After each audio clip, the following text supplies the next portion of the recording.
Dios Todopoderoso, Padre Eterno, en el nombre de Jesús y por el poder de tu Santo Espíritu, esta mañana comenzamos inclinando nuestros rostros delante de tu presencia, agradeciéndote la oportunidad que cada día nos das de alabarte, de bendecirte, de glorificarte. Y hoy, Señor, vamos a ver la importancia de una sola palabrita, la palabra griega kurios con K, que significa Señor. Vamos a tocar puntos importantes. Permítenos entenderlos, aprenderlos y ponerlos en práctica. Te damos gracias en esta mañana y todo lo ponemos en tus manos en el nombre de Jesús. Amén. No sé si han escuchado ustedes, hermanitos, hablar del quinto evangelio. ¿Han escuchado el quinto evangelio?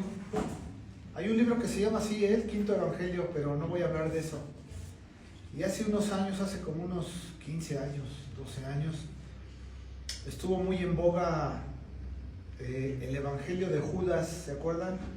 Que hasta lo sacó National Geographic ahí, el evangelio de Judas. Tampoco te voy a hablar de eso, pero sí te voy a hablar del quinto evangelio. Quiero que abras tu Biblia ahí en Lucas 6:46. Vamos a estar ahí en el capítulo 6 de Lucas. Ahí vamos a estar trabajando en ese taller de la Biblia.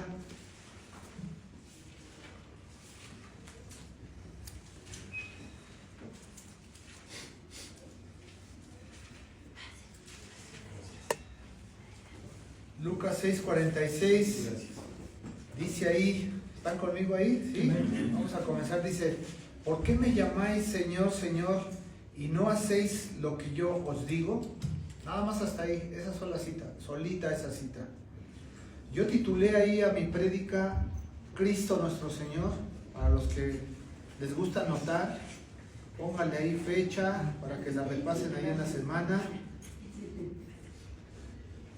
Y mira, Carlos Marx, este hombre, este varón que escribió el libro del Capital, dijo la siguiente frase: la religión es el opio del pueblo.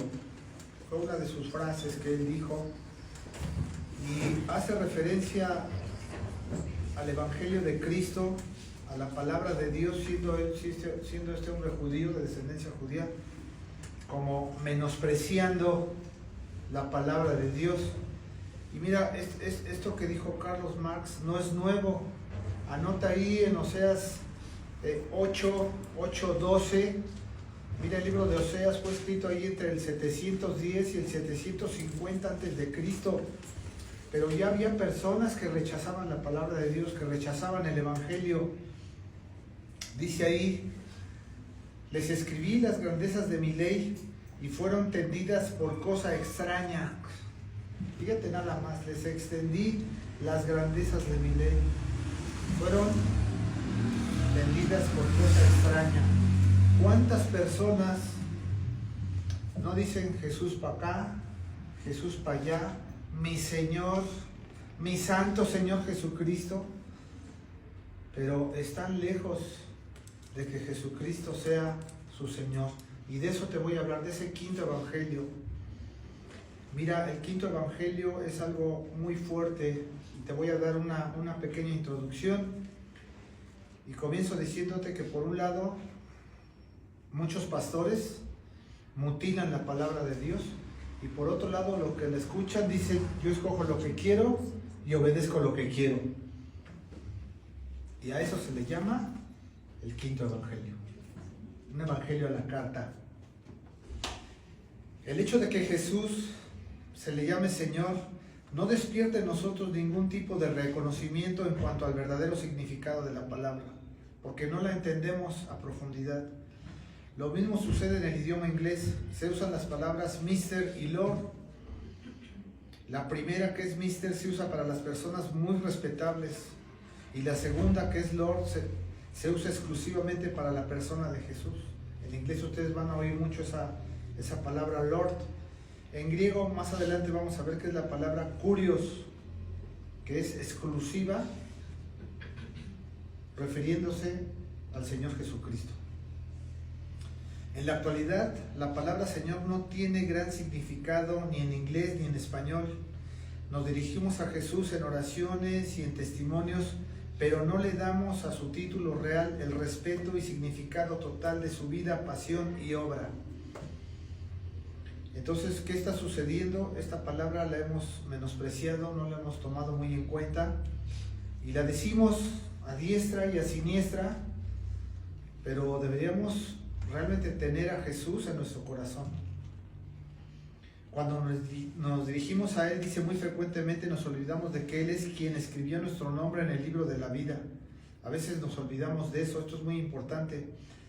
Él nos llamó, nos perdonó todos nuestros pecados, nos justificó, nos santificó y un día nos va a glorificar con Él. Tú te acuerdas, ¿no? La cadena de oro que está ahí en Romanos 8:30. Dice que a quienes predestinó, a estos llamó, a estos justificó y un día los va a glorificar. Mira, busca Colosenses 1:13-14, la cita que acabamos de leer, que nos explicó muy bien nuestro hermano Víctor en la introducción. Mira lo que dice ahí, hablando de este quinto evangelio, el cual, habla de Jesucristo, nos ha librado de la potestad de las tinieblas y trasladado al reino de su amado Hijo, en quien tenemos redención por su sangre y el perdón de pecados. Nos ha librado de la potestad de las tinieblas. Tuvo que haber habido una fuerza muy poderosa, una mano muy grande espiritual que nos sacó de las tinieblas en las que estábamos y luego dice que nos ha trasladado al reino de su amado Hijo Jesucristo. No pudo ser de otra forma. Tuvo que ser así, una mano muy poderosa. Estábamos en tinieblas en todos los aspectos, física, espiritualmente, moralmente. Ponte a pensar esto, ¿cómo estabas hace 10 años? ¿Cómo vivías hace 15 años? Otros hace 20. Ni conocíamos la Biblia, acaban pronto. Pues de ahí nos ha sacado el Señor y nos ha trasladado, es un traslado. Estábamos en un sistema y luego ahora estamos en otro sistema. En este sistema reina el perdón de pecados, que es muy importante, que es el problema más grande del hombre. Ya ese problema ya está resuelto. En estos últimos tiempos muchos líderes evangélicos están presentando un evangelio apócrifo, diluido, centrado completamente en la comodidad de quienes lo escuchan. Es decir, presentan un evangelio humanista y filosófico. Lo hacen no porque quieren agradar al Señor. No le dan su lugar a Cristo, sino que quieren agradar a las personas que lo escuchan. Esa es parte de este quinto evangelio. Y entonces lo rebajan y lo hacen un evangelio filosófico y humanista. Y ese es el problema. Ellos quieren adeptos y quieren darle gusto a los adeptos, no quieren darle gusto a Jesucristo. Es un evangelio actual de ofertas, de rogarle a la gente que escucha a Jesús. Fíjate, le ruegan, ven a escuchar, mira, si vas, te doy esto, si vienes, te doy aquello, vas a salir beneficiado. Claro que en parte es cierto, que sale uno beneficiado, pero no debemos rebajar así el evangelio de Cristo. Los pastores predican diciendo, si pasas al frente, abres tu corazón y dejas entrar a Cristo, diciendo que es el Señor de tu vida, todas estas bendiciones te alcanzarán. Y entonces empiezan a dar un evangelio distorsionado, diluido, y hay veces que no es cierto, porque en cuanto empiezas a entrar al evangelio, ¿qué crees? Empiezan las pruebas. Es todo lo contrario. Es todo lo contrario. Y entonces cuando la gente llega y empieza a escuchar y empieza a caminar, se da cuenta que no es cierto lo que le dijeron y se desanima, porque no le dijeron la verdad. Hemos puesto al hombre en un lugar que solo le pertenece a Jesús. Estos pastores le han quitado el trono a Jesucristo y han puesto a todas las personas en ese trono y a Jesucristo le han hecho le han querido dar la importancia a la gente, lo que nos lleva a empoderar a líderes y lideresas evangélicos que sean idolatrados de una manera terrible. No sé, en estos días hay una pastora por ahí que se está anunciando, no sé si va a estar en Guadalajara o en Monterrey, y no sé cuántos miles de dólares pide por conferencia. Ella se dice pastora, pues ya abarrotó el lugar y se va a llevar casi un millonejo de dólares, en dólares, por 3 sesiones que va a dar. Encontramos el evangelio de la paz y la prosperidad, de la salud total y el éxito sin límites. Ese es el quinto evangelio.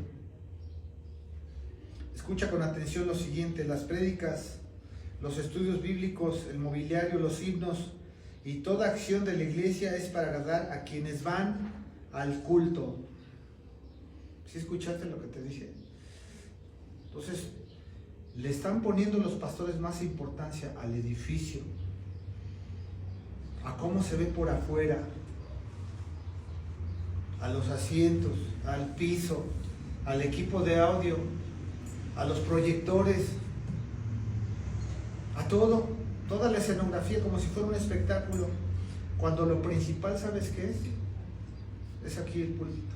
Lo que estás dando desde el púlpito es lo más importante, porque si tú ves el lado contrario, observa a Juan el Bautista cómo predicaba. ¿Qué tipo de escenografía tenía? Ninguna. Jesucristo, ¿qué escenografía tenía? Ninguna. Él andaba en los mercados, en las plazas, andaba predicando en todos lados. Y no tenía ninguna escenografía, no tenía un show ni un espectáculo previo. Los primeros cristianos, como hubo persecución, en lugares ocultos, en las catacumbas. Y nosotros andamos buscando otra cosa totalmente diferente.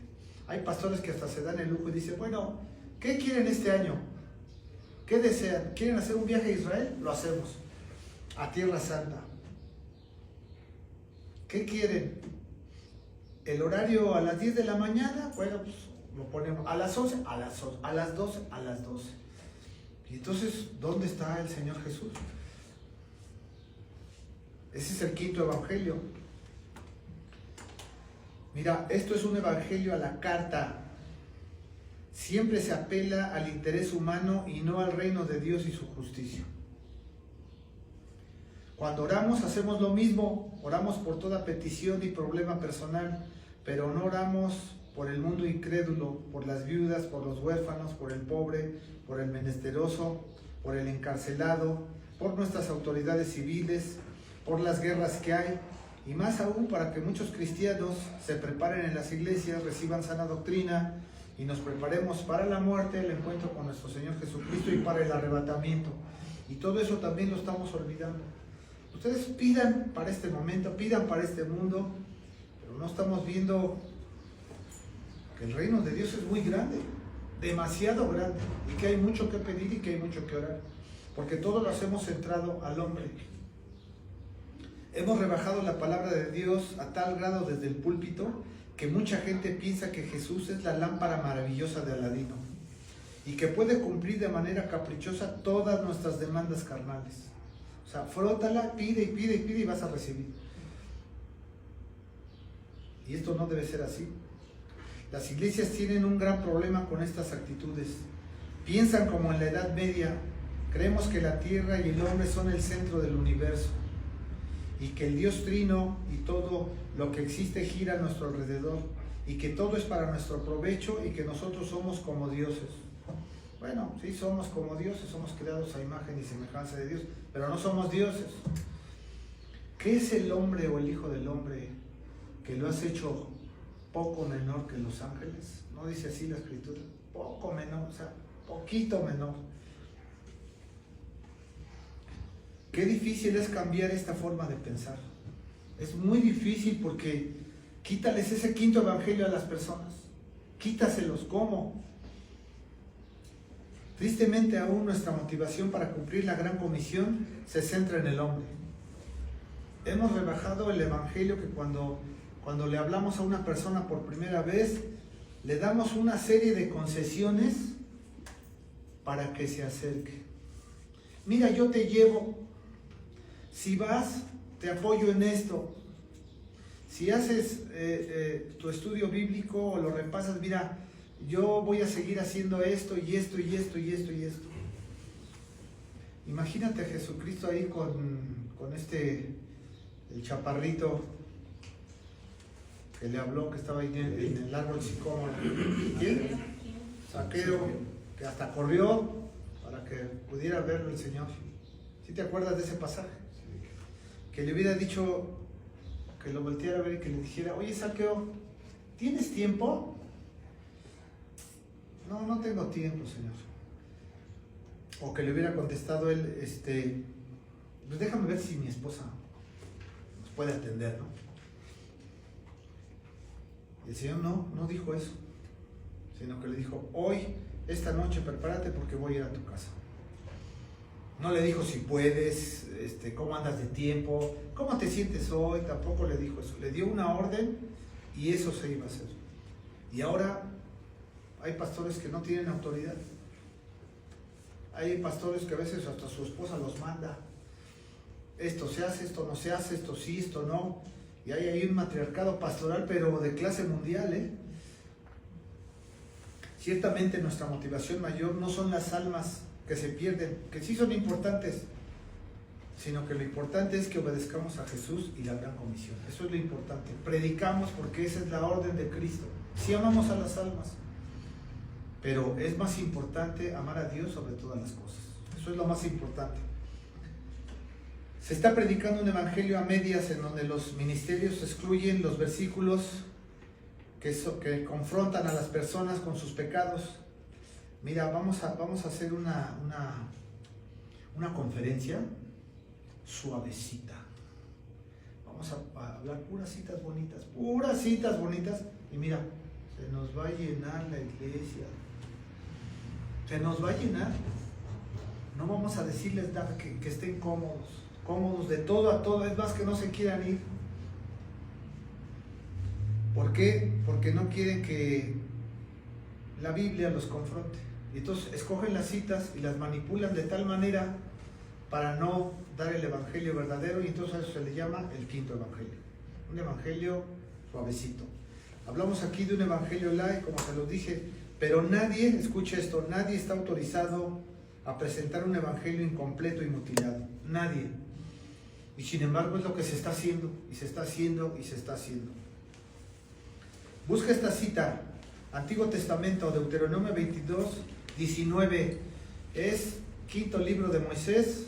Deuteronomio significa repetición de la ley. Fíjate cómo ya desde ahí te empieza a hablar del canon. El canon es una medida. El canon ahí era nada más 5 libros: Génesis, Éxodo, Levíticos, Números y Deuteronomio. Deuteronomio 22, 19. ¿Sí? ¿Estamos ahí? Lo leo. Y si alguno quitare de las palabras del libro de esta profecía, Dios quitará su parte del libro de la vida. Mira, ya estaba ahí el libro de la vida, ¿te das cuenta? Y de la santa ciudad y de las cosas que están escritas en este libro. ¿No? Entonces, Apocalipsis 22, 19. Sí, déjenme, le pongo aquí hay un... Ahí está el canon, ¿sí? Póngale ahí. 22, 19 de Apocalipsis. Y la concordancia, ahorita la vamos a ver. Primero, Apocalipsis 22, 19. Si alguno quitare las palabras de este libro, de esta profecía, Dios quitará su parte del libro de la vida y de la santa ciudad y de las cosas que están escritas en este libro. ¿Sí? Hasta ahí vamos bien. Ahora busca Deuteronomio 4. Ve el paralelo ahí.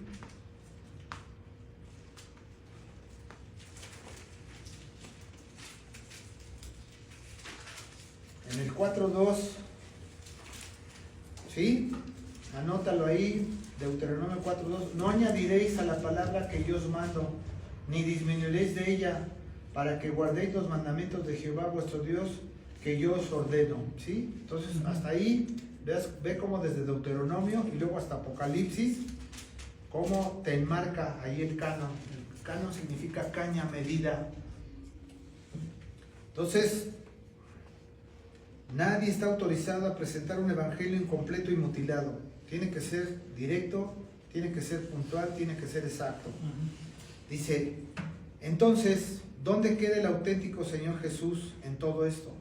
Si estos pastores continúan mutilando el evangelio, porque el evangelio que tenemos en la Escritura es la noticia del reino de Dios que ha llegado al corazón del hombre mediante la predicación de sus ministros. ¿Qué quiere decir esto que te acabo de decir? Que este reino de Dios te ha dado una extensión que llega hasta tu corazón, llega hasta tu persona, y que es un adelanto, una primicia de lo que viene. Y el Espíritu Santo que mora en ti es el que te da el poder para poder hacer muchas cosas que en la carne no puedes hacer. Y entonces Jesús, desde ese punto de vista, es Señor, máxima autoridad, el eje único y central sobre el cual todo el universo conocido es controlado por Él. Y estas personas que por un lado predican un evangelio mutilado, y los hermanos que escuchan la palabra de Dios y escogen lo que quieren y obedecen lo que quieren, practican ese quinto evangelio. ¿Quién nos autorizó y enseñó a mutilar el evangelio? ¿Por qué muchos pastores presentan solo una faceta de Cristo? ¿Saben quién ha hecho esto? El diablo. El diablo es el que mutila la palabra y ha enseñado a muchos a hacerlo. No podemos cortar en pedazos el mensaje de Jesús ni el mensaje de salvación y presentar lo que se nos antoje o dé la gana. No podemos hacerlo, tenemos que darlo completo. El evangelio tampoco es optativo y yo escojo obedecer solo lo que yo deseo. No puede hacerse, pero eso es lo que se está haciendo. Mira, esta cita que está ahí en Lucas, te recuerdo que el evangelio de Lucas tiene 24 capítulos, es fácil de aprender, 1151 versículos, es un evangelio sinóptico y se escribió aproximadamente hacia el año 58-61. Sinóptico quiere decir que es parecido, similar. Mateo, Marcos y Lucas son sinópticos. Juan es el que es diferente. Sigue siendo el evangelio, pero escrito por Juan de una manera diferente. Abre tu Biblia ahí en Lucas 6, porque ahí vamos a empezar en el contexto. Lucas 6, para poder explicar ese texto del 46. ¿Sí? Ahí en el Evangelio de Lucas 6. Dice, lo voy a desglosar, mira, de los versículos 1 al 5, tú los tienes ahí, ¿sí? Jesús es más importante que día del reposo. Ahí se nos muestra esto. Mira lo que dice ahí el 5. El Hijo del Hombre, Señor, aún del día del reposo. Ahí, si tú recuerdas, los escribas y fariseos acusaban a Jesús de que por qué sanaba en el día del reposo. ¿Sí te acuerdas? Dice, el Hijo del Hombre, Señor, del día del reposo. Soberanía de Dios, yo puedo hacer lo que quiera, cuando quiera y como quiera, y no le pregunto a nadie si está bien o está mal, yo simplemente lo hago. De los versículos 6 al 11 ahí de ese mismo capítulo se muestra la sanidad de un hombre con mano inhabilitada. ¿Te acuerdas ahí del versículo 9? Entonces Jesús le dijo, os preguntaré una cosa, ¿es lícito el día de reposo hacer bien o hacer mal?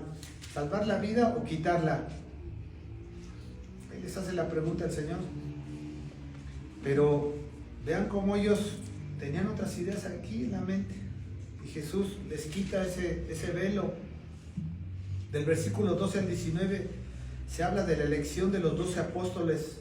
Mira lo que dice ahí en el capítulo 13, en el versículo 13. Y cuando era de día, llamó a sus discípulos y escogió a 12 de ellos a los cuales también llamó apóstoles. Esta palabra apóstol significa enviado. Aquí hago una pequeña explicación. Hay quienes actualmente se dicen apóstoles.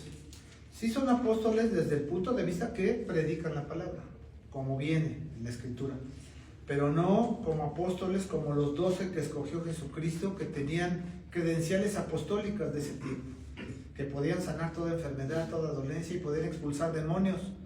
No ese tipo de apostolado, ese solamente fueron los 12.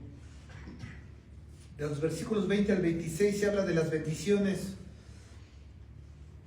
El versículo 22: bienaventurados seréis cuando los hombres os aborrezcan y cuando os aparten de sí y os vituperen y desechen vuestro nombre como malo por causa del Hijo del Hombre. Mira, cada vez que tú obedeces el Evangelio, cada vez que te portas bien, cada vez que das buen testimonio, cada vez que te esfuerzas leyendo la Escritura en tu casa, orando con tu esposa y con tus hijos, y alguien te ve y te señala, algún incrédulo, tú recibes bendición. Aquí dice,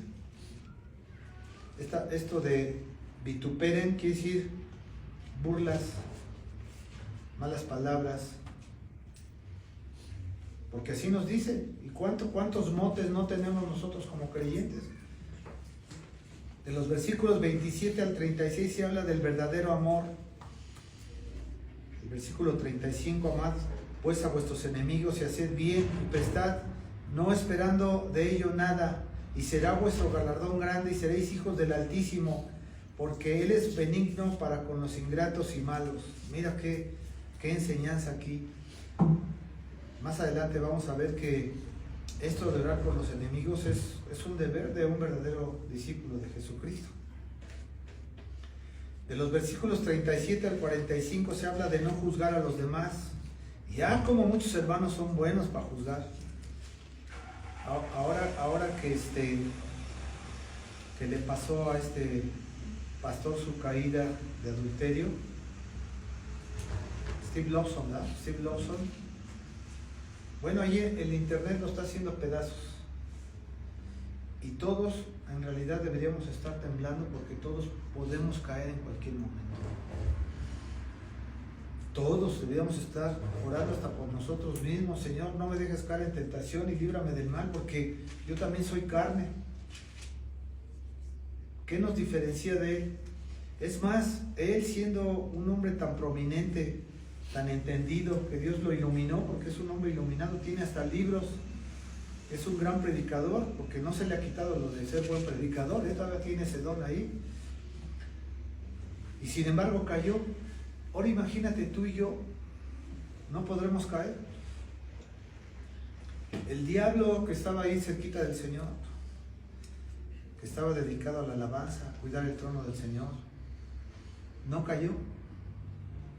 Todos podemos caer.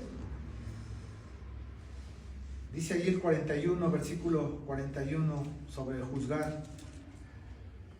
¿Por qué miras la paja que está en el ojo de tu hermano y no echas de ver la viga que está en tu propio ojo? Y ahí está la exhortación.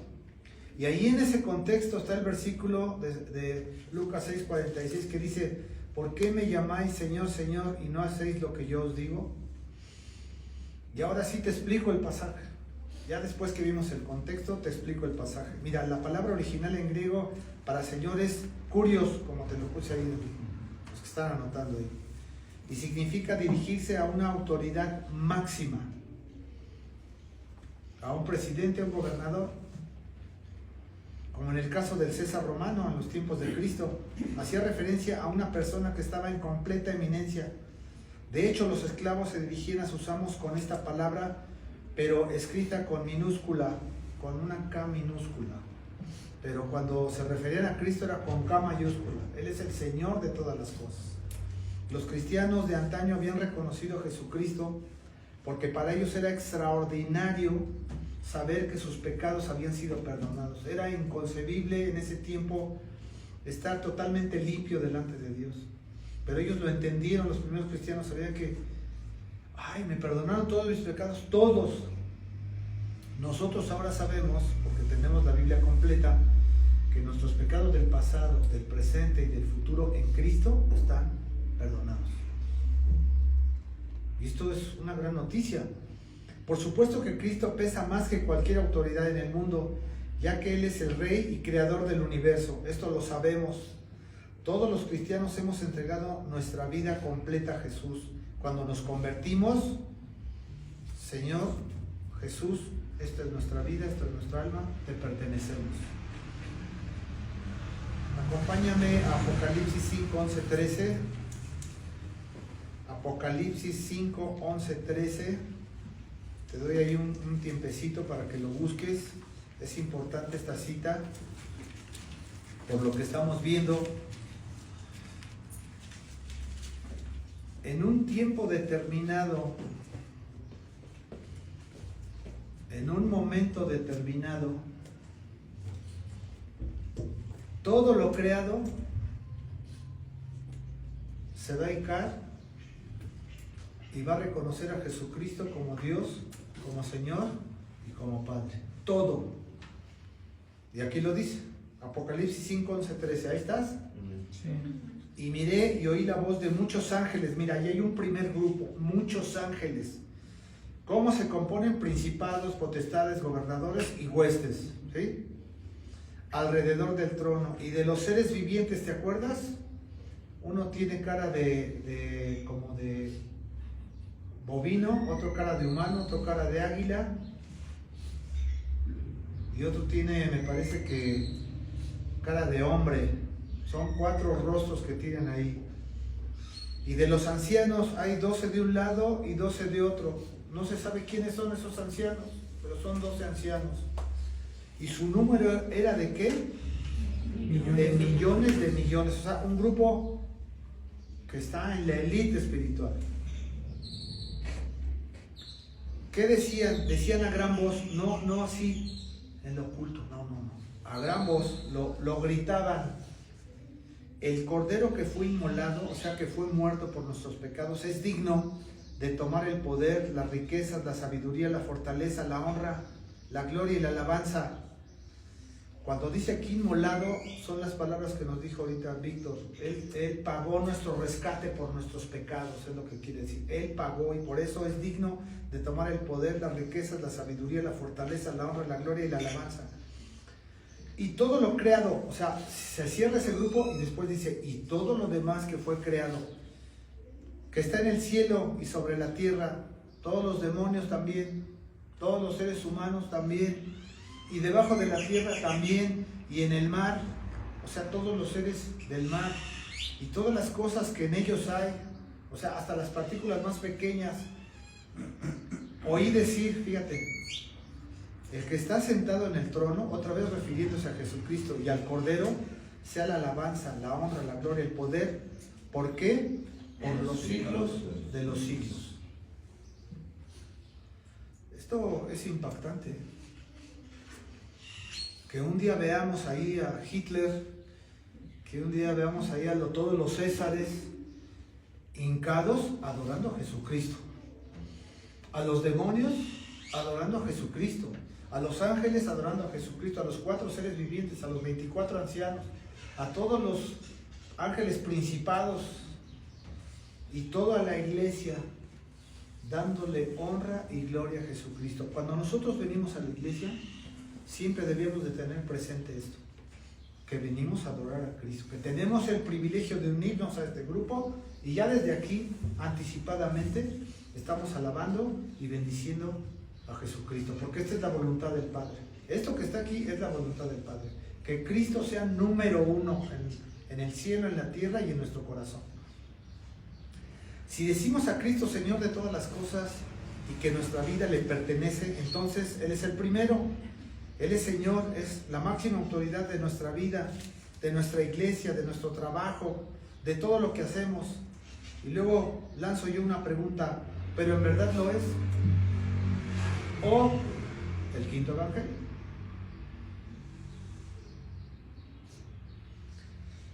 En el reino de Dios no es suficiente decir que servimos con los labios, sino que servimos a Cristo en todo lo que hacemos. Y esto es importante. Y todo lo que hagáis, No hacerlo para los hombres, sino hacerlo para Cristo. Todo. Estás en tu trabajo, es para el Señor.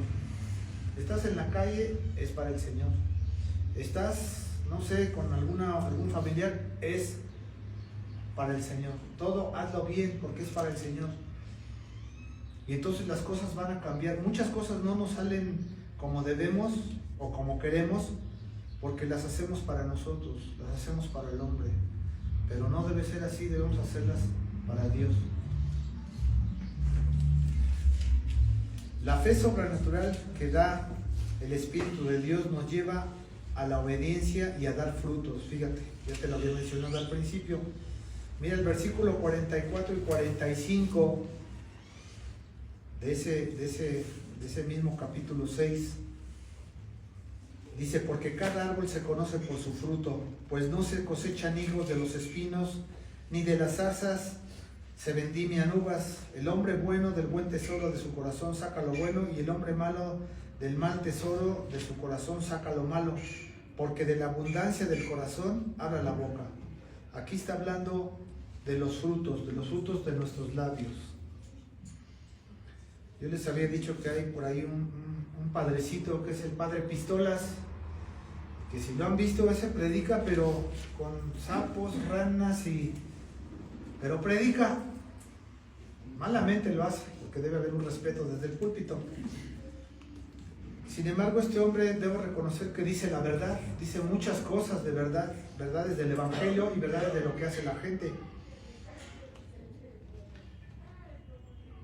Eso es lo que tiene en su corazón. Cada quien da lo que tiene en su corazón. Yo te hago la pregunta, ¿tú qué das de tu corazón? Que la palabra de Cristo sea así injertada en nuestros corazones. Si verdaderamente tenemos la palabra, debía ser injertada para que podamos ser fruto en toda buena palabra y obra. Aquí no nada más nosotros nos detenemos en, ay, qué bonito habla el hermano o la hermana. Sí, pero sus hechos es lo más importante. ¿Cuántas personas, no, cuando somos novios, le bajamos el cielo y la tierra a la novia con la que queremos andar y queremos casarnos? Pero nada más nos casamos con ella y sale el super sapo. Y empiezan los golpes, empiezan las malas palabras, empieza el autoritarismo, empieza toda clase de cosas. Aquella persona a veces que te contrata en el trabajo te habla maravillas del trabajo. Y de repente llegas ahí a ese trabajo y te dice, pues ¿sabes qué? Vas a hacerlo de 3. Porque como no tenemos personal y tenemos que abaratar los costos y no queremos pagar nóminas, vas a hacerlo de 3. Y uno dice, oye, pero yo nada más soy gestor. Sí, pero aparte de gestor vas a ordenar toda la papelería, vas a hacer lo del otro día y aparte vas a llevar a cada lugar todos los documentos. Y di que me estoy arriesgando, te voy a dar nada más 20 pesos. Ahí está tu tarjetita para el metro y ahí te vas. No te voy a dar ni para comida, ni viáticos, ni nada. Es lo que hay. Y si no, ¿sabes qué? Hay 20 esperando tu trabajo. Y tú tienes que aguantar. Así es la gente. Que la palabra de Cristo sea así injertada en nuestros corazones para que podamos ser fruto en toda buena palabra y obra. Y lo que la boca habla comúnmente en general en los cristianos esté de acuerdo con nuestras acciones en el mundo real, es decir, nuestro testimonio, para no caer en ese quinto evangelio. Este versículo del 6:46 es parte del sermón de Jesús en el monte, en el que enseña sobre el amor al prójimo, la misericordia y el juicio. Es el antitexto de lo que acabamos de ver. Jesús quería transmitir a sus seguidores la importancia de obedecer sus enseñanzas y no solo decir palabras vacías. ¿Qué hizo Pedro? Fanfarroneó, no, Señor, te voy a seguir y voy a hacer esto y voy a hacer aquello. Y a la mera hora, pura llamarada de petate, ¿no? Decimos aquí en México. Hay pastores así y hay cristianos así también, que de palabra dicen mucho y dicen mucho y dicen mucho, pero cuando llega la ejecución no saben cómo resolver un problema. Un verdadero discípulo de Cristo ama al prójimo, aunque esté en una situación muy difícil. Y aún en esa situación difícil debe amar a su enemigo. Mateo 22:39, anótala nada más, yo te la leo. Está hablando de los mandamientos y el segundo es semejante: amarás a tu prójimo como a ti mismo. ¿Hasta qué punto? Como a ti mismo. Así como tú te quieres, así acepta a la gente como es y ámala. Eso te lleva a orar por ella, a interceder por ella, a hablarle la verdad y a predicarle. Un verdadero discípulo de Cristo extiende misericordia a todos. ¿Qué es misericordia? Es ir un paso más allá, es lo que hace Dios, porque es lo que recibió de su Señor y Salvador Jesucristo. Eso es lo que recibimos y eso es lo que tenemos que dar. No tenemos que limitarnos también en ese punto. Hay veces que nos limitamos, pero no debemos limitarnos. ¿Tú te acuerdas, no? ¿Cuántas veces deberé perdonar a mi agresor? No solo 70 veces 7, sino las veces que sean necesarias. Lucas 3, 11, 14, anótala, yo te la leo. Y respondiendo les dijo: el que tiene 2 túnicas, dé al que no tiene. Fíjate nada más hasta dónde te lleva. El que tiene que comer, haga lo mismo. Vinieron también unos publicanos, o sea, esos cobradores de impuestos, que odiaban al pueblo de Israel, siendo ellos israelitas, y que le robaban de los impuestos de Israel para darlos a Roma, y también a Roma le quitaban, y por eso eran ricos. Le quitaban a unos y le quitaban a otros. Para ser bautizados, llegaron ellos ahí con Juan el Bautista y les dijeron: maestro, ¿qué haremos? Y él les dijo: no exijáis más de lo que os está ordenado. También le preguntaron unos soldados, fíjate, unos militares, diciendo: ¿y nosotros qué haremos? Y él les dijo: no hagáis extorsión a nadie, ni calumniéis, y contentaos con vuestro salario. Un verdadero discípulo de Cristo extiende misericordia a todos, porque es lo que recibió de su Señor y Salvador. Nosotros estamos en esa posición. Un verdadero discípulo de Cristo no juzga ni critica, edifica. Una cosa es que tú señales, que no es malo, señalas, a lo mejor exhortas, pero que tu exhorto no se quede ahí, sino: mira, te ofrezco esta opción. Vamos a orar, mira lo que dice la Biblia, porque el consejo tiene que ser bíblico, y luego viene la ejecución, que es la parte que le corresponde al aconsejado. Primera de Pedro 2:5, anótala, yo te la leo. Vosotros también, como piedras vivas, fíjate, porque somos parte del edificio de Cristo, sed edificados como casa espiritual y sacerdocio santo. Ahí está las baterías donde deben ser enfocadas. Sed edificados como casa espiritual y sacerdocio santo. Ahí debemos estar, para ofrecer sacrificios espirituales aceptables a Dios por medio de Jesucristo. Todo lo que hacemos es por el Señor y para el Señor. Como discípulos de Cristo, tenemos la responsabilidad de seguir las enseñanzas de Jesús y hacer lo que Él nos manda. No puedo escoger: esto sí me conviene, esto no me conviene, esto mañana, esto pasado. No. El Evangelio es completo, es integral. Lo que sí puedes hacer, que es lo más viable, empieza obedeciendo esto. ¿Qué es? Bueno, asistir a los cultos, apuntar, tener mis notas, repasar, levantar un altar devocional, y esto continuamente. Así empieza. Y todas las cosas solitas van a ir cambiando. Vas a ir cambiando en el área de tu trabajo, con tus vecinos, en las calles, y todo lo que toque tus manos, entonces sí va a mejorar, porque estás en una actitud como un verdadero discípulo de Cristo. No basta llamar a Cristo Señor, sino que debemos demostrar nuestro compromiso con sus enseñanzas a través de nuestras acciones. Este versículo del 6:46 de Lucas nos recuerda que no podemos llamarnos cristianos si no estamos dispuestos a vivir de acuerdo a las enseñanzas del Divino Maestro. Por eso Jesús escogió a los 12, los empezó a adoctrinar 3 años y luego los envió.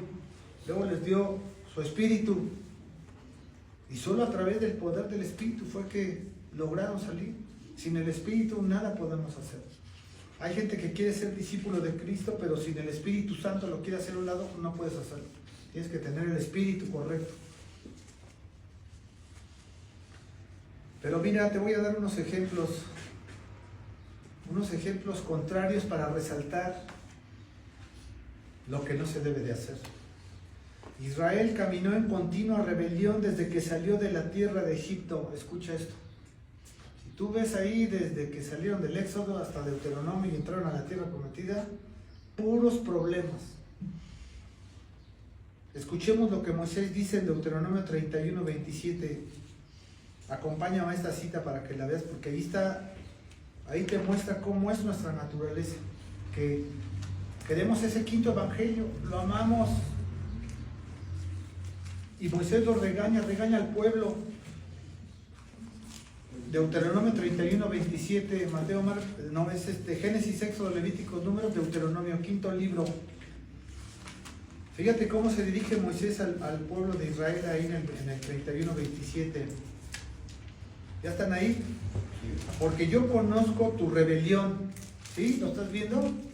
Y tu dura cerviz, o sea, ese carácter que tienes. He aquí que aún viviendo yo con vosotros hoy, sois rebeldes a Jehová, dice. ¿Cuánto más después de que yo haya muerto? Yo los estoy viendo que Dios está dando una orden y ustedes hacen lo que quieren. 40 años en el desierto quejándose. ¿Eres quejumbroso? Cuidado. ¿Eres enojón? Cuidado. ¿Las cosas no te parecen? Cuidado. Aquí dice, yo no lo digo. El mismo Moisés, escucha esto, no escuchó la voz de Dios y por ello no entra a la tierra prometida. Fíjate nada más, el mismo Moisés. ¿Sabes nada más de todos los que salieron de Egipto, quiénes entraron? 2. Josué y Caleb. Nada más. Qué difícil es entrar al reino de los cielos. Qué difícil es encontrar la puerta angosta y pasarla. ¿Por qué me dicen Señor, Señor y no hacen mi voluntad? Todo está en la obediencia, en la docilidad. El castigo puede parecernos duro, pero cuando observamos de cerca las acciones de Moisés vemos varios errores. El más obvio es que Moisés desobedeció una orden directa de Dios. Dios había ordenado a Moisés que hablara a la roca. En lugar de ello, Moisés golpeó la roca 2 veces con su vara. Y uno dice, ay, Señor, ¿qué diferencia? Sí, hay mucha diferencia. En las cosas de Dios hay mucha diferencia. Ese quinto evangelio del que les hablé, hay mucha diferencia con el verdadero. Números 27, 11, acompáñame ahí, búscalo, está atrasito, Números 27, 11.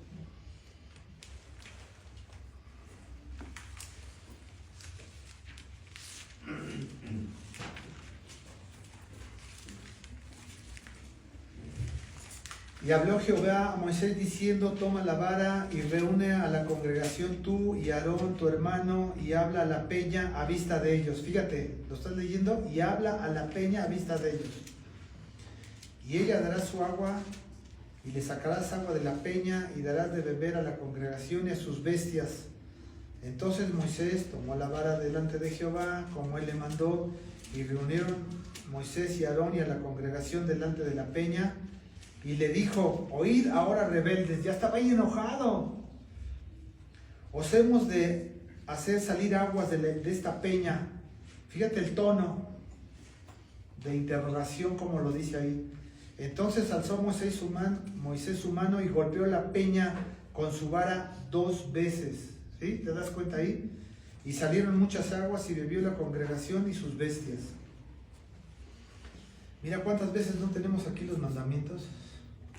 Y cuánto trabajo nos cuesta bajarlos al corazón y luego ejecutarlos. Y sabemos que no tenemos que hacer ciertas cosas y las hacemos. Somos también a veces como Moisés. Y debemos de tener cuidado porque ya tenemos la Biblia completa.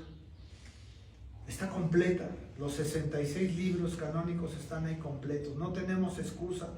Tenemos toda la información. Entonces, por esa razón, Moisés desobedeció y no entró a la tierra prometida. Nada más le dijo, mira, vas a morir en este monte, súbete al monte y vela desde lejos, pero no vas a entrar. Qué feo de haber sentido. Pues no voy a entrar. Tanto esfuerzo. Y seguramente en su corazón lamentó su rebelión y su desobediencia.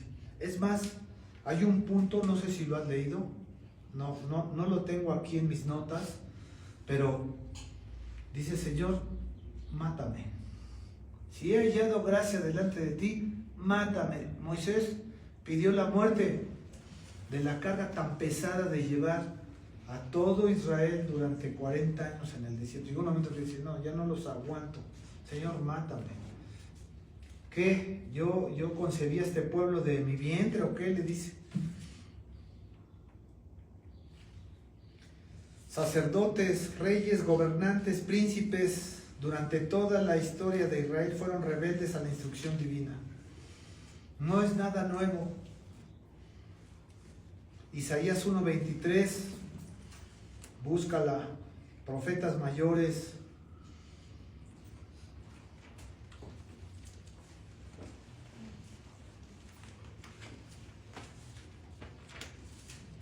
Tus príncipes, es decir, los principales prevaricadores y compañeros de ladrones. ¿Lo estás leyendo ahí? Isaías 1:23. Todos, habla de todo el pueblo, todos aman el soborno y van tras las recompensas. No hacen justicia al huérfano, ni llega a ellos la causa de la viuda. Sacerdotes, reyes, gobernantes, príncipes fueron rebeldes a la instrucción divina. Todos, la gran mayoría. Ahora, si tú ves la historia de los reyes, hubo la época gloriosa que fue de Saúl, David y Salomón. Salomón desobedece y se divide el reino del norte, el reino del sur. Y a partir de esa división, reyes buenos y reyes malos. Bueno, creo que no hubo ni 5 reyes buenos. Todos los demás, reyes idólatras. Hay una ley ahí, había una ley para los reyes de Israel que nunca obedecieron. Está ahí en Deuteronomio 17 y les dio instrucciones al Señor, nunca la obedecieron.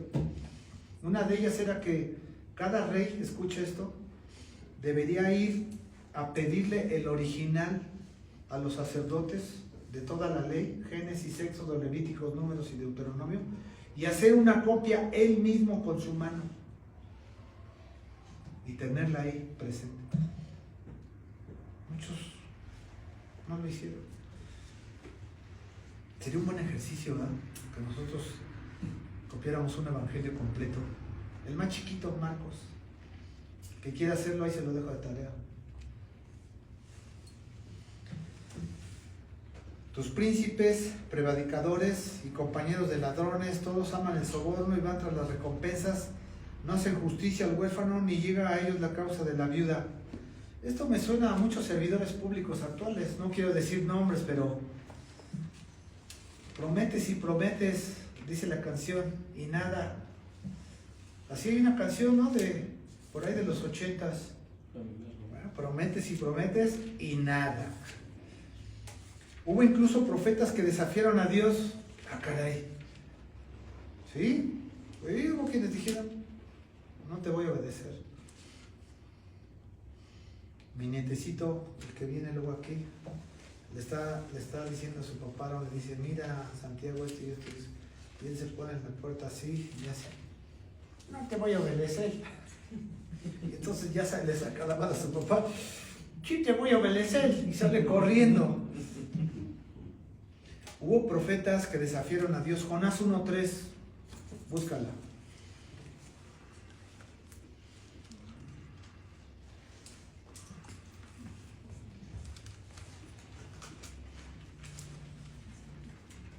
Tú te acuerdas, ¿no? Del antitexto. Ve a Nínive, esa gran ciudad, y predica que dentro de 40 días voy a destruir la ciudad. Completa. Hombres, mujeres, niños y bestias. La voy a destruir. Ya decretó Dios eso. Y ahí en el 3 dice, y Jonás se levantó para huir de la presencia de Jehová a Tarsis. Fíjate nada más qué hizo. ¿De dónde? ¿Cómo te escondes de Dios? Dime. O sea, es una locura, no te vas a poder esconder nunca de Dios. Pero él dijo, así como mi necesito, no te voy a obedecer. Se levantó para huir de la presencia de Jehová Tarsis, mira, y descendió a Jope y halló una nave que partía para Tarsis, y pagando su pasaje, entró en ella para irse con ellos a Tarsis, lejos de la presencia de Jehová. No me digas. ¿Y tu nieve? ¿De qué la quieres? ¿A dónde me iré, Señor, que no esté tu presencia? Claro, él estaba enojado porque dice, ¿cómo me mandas a una ciudad que no es judía? En donde hay idolatría, donde hay pecado, y que ciertamente vas a hacer juicio, pues hazlo. ¿Para qué me mandas? Tú no vas a destruir la ciudad, destrúyela. Ya ven que Jonás era enojoncito. Entonces, ¿tú has desafiado a Dios? ¿Has desafiado a tus padres? Empieza un hombre. ¿Has desafiado a tus abuelos que te dan un consejo? ¿O me equivoco? Decimos, eso ya no se usa, abuela. Eso ya está obsoleto, eso era en tus tiempos, ya es la modernidad. Pero déjame decirte que muchos de los consejos de tu abuela y de tu papá, ¿qué crees? Están aquí en la Biblia. Y además la intención cuando te los dan no es para molestarte, es para tu bien. Es porque quieren el verdadero bien. Quieren que no pases lo que ellos pasaron. Ellos quieren que no cometan los errores que cometieron ellos. Pero tú insistes en cometerlos. Te dicen, mira, vete por la autopista. Está bien bonita, vete por el Arco Norte. Mira, vas a ir chévere. No, papá, es que yo me quiero ir por el Terregal. Y me quiero ir en bicicleta todavía. Pero mira, hijo, hija, aquí están las llaves del coche. Agárrala, vete con calma. No, es que yo quiero hacer mi santa y reverenda voluntad. Hay hombres y mujeres creyentes que desafían a Dios. Hay padres que desafían a sus hijos. Hay trabajadores que desafían también a sus jefes inmediatos. Y no debemos hacerlo, debemos obedecerlos porque todos estamos en una autoridad. No podemos tampoco desafiar al presidente, ni podemos desafiar al gobernador, ni podemos desafiar a un jefe militar, porque son nuestras autoridades. Dios nos las puso y traen la vara, traen la espada. Ellos son los que ponen justicia, aunque sean incrédulos. Debemos de sujetarnos a ellos, la Biblia lo dice. Cuidado con los desafíos, Esto te va a sorprender, pero es la verdad. Hay rebeldes incluso en las mejores iglesias. Yo te hablaba de este quinto evangelio. Pastores mutilando la palabra y discípulos agarrando lo que quieren. Esto sí, esto no, a la carta. Esto sí me conviene, esto no me conviene. Tito 1:11. Hay rebeldes incluso en las mejores iglesias. Hay rebeldes, los hay.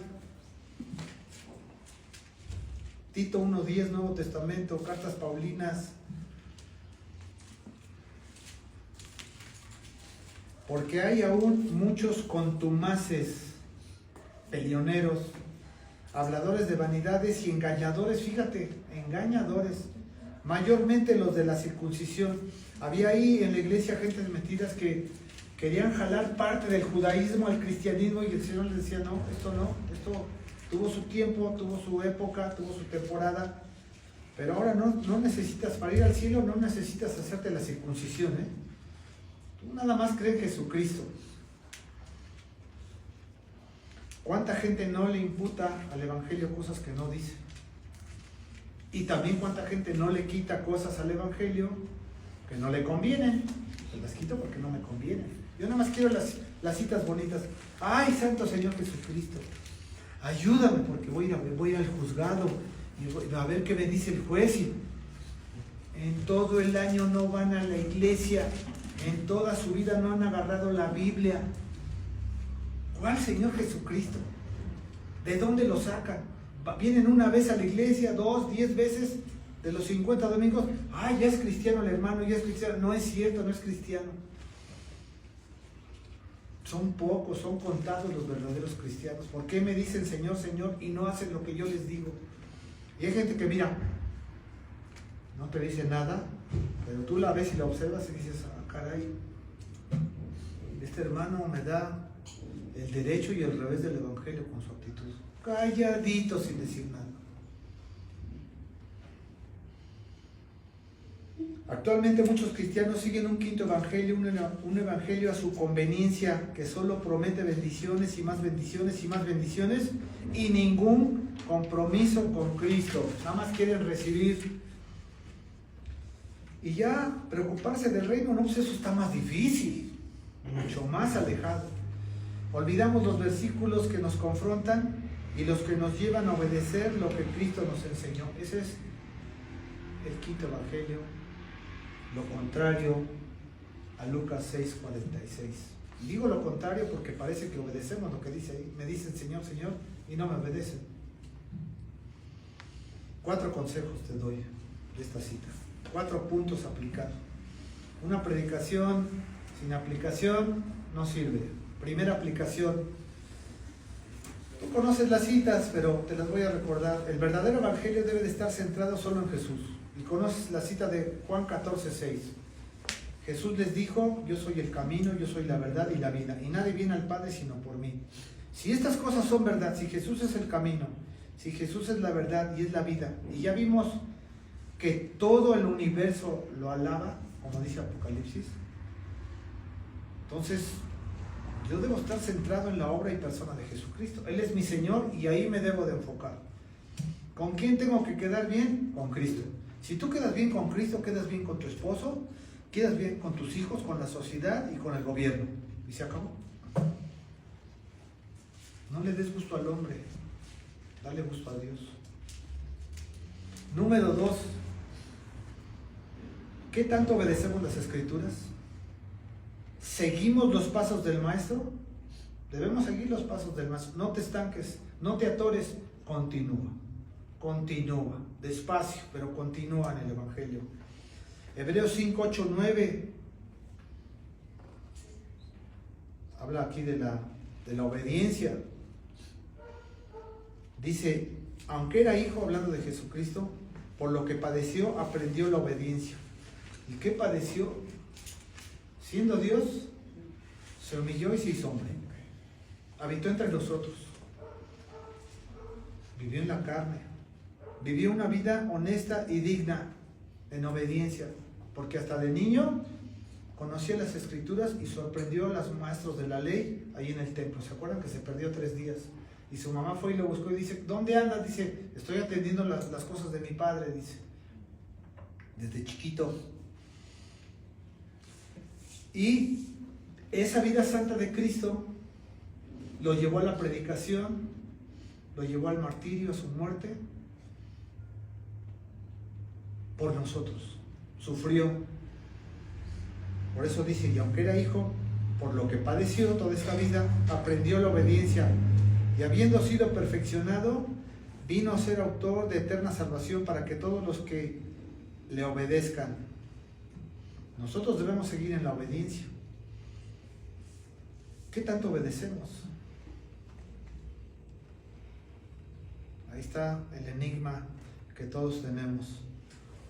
Nos cuesta trabajo obedecer porque nuestra naturaleza es difícil. Estamos peleando contra nosotros mismos, ya ni siquiera afuera, ni con el diablo, ni con la sociedad.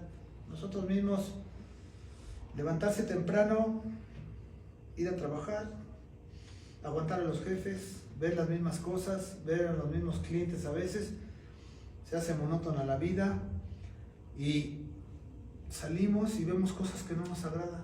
Yo a veces sí me molesto porque veo a los malos pidiéndole dinero a los que están vendiendo ahí en el tianguis, eso a mí me desagrada. Las bases de taxis, hay que dar dinero para que no te roben, para que no te asalten. A todo el mundo hay que darle. Y luego llega Hacienda y te dice, también los impuestos. Hay que pagar ISR, IETU, IVA. Y luego, ¿qué uso? Bomberos y todos los permisos que se pagan. Y luego, pagarle también a los proveedores, ¿sabes? Para que vengan temprano. Para que no te falte ahí en tu negocio. A todo el mundo hay que darle. Y de los 100 pesos que ganas, te quedas 10. Y así está. Eso a mí me desagrada, pero es la sociedad en la que vivimos. A todo el mundo hay que darle. Ni modo. Pero la Biblia dice que debemos de obedecer aún así el Evangelio. Y debemos permanecer ahí, en obediencia. 3. Nuestra motivación a evangelizar es Cristo. Sí amamos a las almas, sí debemos de predicar, sí debemos de obedecer este mandamiento, pero lo vamos a hacer ahora diferente. Es por agradar a Cristo, no nada más a las almas. Es primero el Señor, por eso hay un primer mandamiento. Y por consiguiente todas las almas perdidas que no han escuchado el plan de salvación. Es decir, extendemos el reino de Dios porque es la orden que recibimos. Punto. Conocemos Marcos 16:15, anótenla. Y les dijo: id por todo el mundo y predicar el evangelio a toda criatura. Ay, pero es que este me cae mal. Ay, que este me hizo daño. Tú háblale. Tú predícale. Te digo que ahorita hay muchos ahí en el Seol, en esa antesala del infierno, que todavía no reciben su castigo completo y que están en ese lugar calientito y que están gritando. Mi abuelita está gritando, que era ultracatólica: ay, manda a alguien, Señor Jesús, manda a alguien para que vaya y les predique a mis hijos y no vengan a caer a este lugar del tormento. Quisieran escuchar una predicación, quisieran oír un sermón, quisieran tener una Biblia. Ahí ya se acabó. La gracia y la misericordia se acabó. Todo es en vida. Sí es importante, por supuesto. Es importante ir a predicarle a toda persona. Nosotros tenemos este privilegio que los ángeles no pueden hacer. Solamente nosotros. 4 y último. Hechos 2:36, búscala, acompáñame, es la cita final. Con esta vamos a cerrar y con esto yo quiero que te quedes. Hechos 2:36.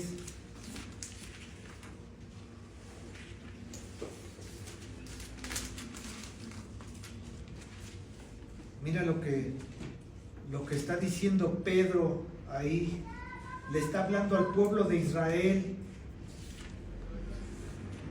Sepa pues ciertísimamente toda la casa de Israel. Fíjate qué autoridad para decirles esto. Que a este Jesús, a quienes vosotros crucificaste, porque ellos lo crucificaron, a los suyos vino, pero los suyos no lo recibieron. Dios le ha hecho ¿qué? Señor. Y ve nada más. ¿No acabamos de leer ahí en Apocalipsis? Que toda rodilla se doblará en el cielo y en la tierra. ¿Cuánto más debemos nosotros venir con gusto al culto cada domingo?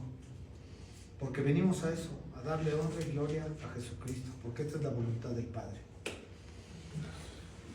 Hermanitos, que Dios les bendiga. Gracias.